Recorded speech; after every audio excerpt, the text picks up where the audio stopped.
The air was thick with an unspoken tension as the alien woman stood before the human, her large luminescent eyes wide with something between fear and awe, her delicate hands trembling slightly as she took a step back, her breath shallow and uneven. The room was silent save for the faint hum of the ship's machinery, the flickering lights above casting long wavering shadows across the metallic floor, her shimmering skin shifting in hues, a biological response to whatever emotion coursed through her veins. She gasped a sound so soft, so fleeting, that the human almost doubted he had heard it at all. Yet the way she recoiled, the way her gaze darted across his face, searching for something, some answer, some explanation, told him that something was deeply wrong. He had not moved, he had not spoken, he had merely stood there watching, waiting, wondering what had caused such a reaction. She pressed a hand to her chest, her elongated fingers splaying out against the smooth fabric of her garment, her breath quickening as if she were struggling to comprehend what had just transpired. The human frowned, tilting his head slightly in confusion. He had done nothing, or at least he thought he had done nothing. His mere presence seemed to have unsettled her in a way he could not understand, and yet there was no aggression in her posture, only a raw, unfiltered shock that sent ripples through the space between them. He took a careful step forward, his hands, open palms facing upward, a universal sign of peace. But she flinched again, her iridescent skin flashing a shade of deep indigo, her muscles tensed, her shoulders drawing inward as if bracing for something unseen. He halted, his breath caught in his throat. He had encountered many species in his travels, each with their own customs, their own ways of interpreting the world around them, but never before had he seen such a visceral reaction to his mere existence.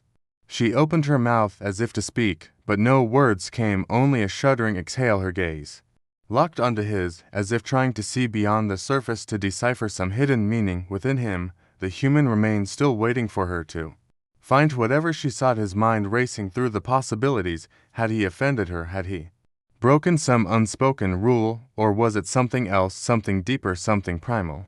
Then she took another step back and another, her movements fluid yet hesitant, as if fighting an instinct urging her to flee. She seemed to be at war with herself, torn between whatever fear had gripped her and the curiosity that lingered just beneath it. Finally she found her voice, though it was barely more than a whisper, a trembling sound that carried through the silent room like a ripple across still water.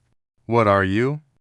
The question hung between them, heavy with a weight he could not yet understand. He blinked, surprised by the inquiry. It was not "what are you doing here," not "who are you," but "what are you," as if he were not simply another being, another traveler in the vast expanse of the universe, but something else, something unknown.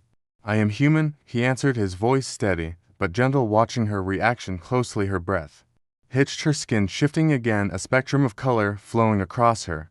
Like a living canvas, she swallowed hard, her throat working as she struggled to make sense of his words.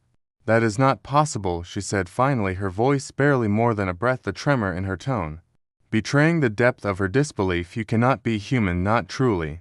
A flicker of unease passed through him, but he held his ground. "I assure you I am," he said, keeping his voice calm, his stance open. Yet something about her reaction gnawed at him, a creeping sensation at the edges of his mind.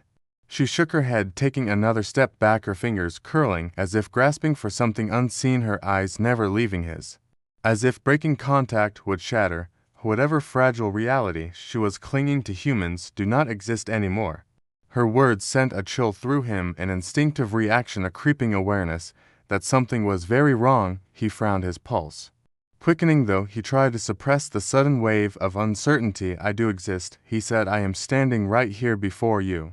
She let out a shuddering breath, her gaze flickering as if struggling to reconcile the reality before her with the knowledge ingrained within her mind. Her skin continued to shift colors in waves of emotion, uncertainty, disbelief, fear, recognition. "You do not understand," she murmured, her voice laced with something beyond fear, something deeper, older, a knowing that reached into the core of existence. "Humans have been gone for a long time."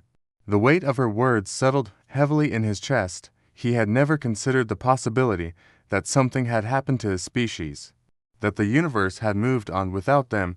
He had encountered ruins, he had seen remnants of human presence scattered across distant worlds, but he had always assumed they were simply signs of migration, not extinction.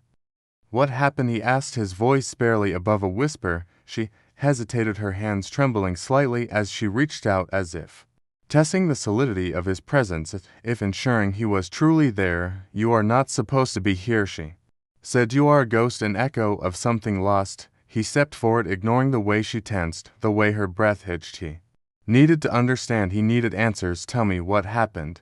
She swallowed hard, her throat bobbing before she finally spoke, the words slow and deliberate, as if each one carried the weight of countless ages long ago. There was a war, she said, a war that shattered the stars, a war that consumed entire civilizations. Humanity was at the center of it, and when the dust settled, they were gone, erased, wiped from existence, their worlds abandoned, their colonies nothing more than drifting tombs. His stomach churned, the weight of history pressing upon him like an unbearable force. But I am here, he said. I am alive. She stared at him, a deep sorrow swimming in her iridescent gaze. Perhaps you are the last, she whispered, or perhaps you should not be at all.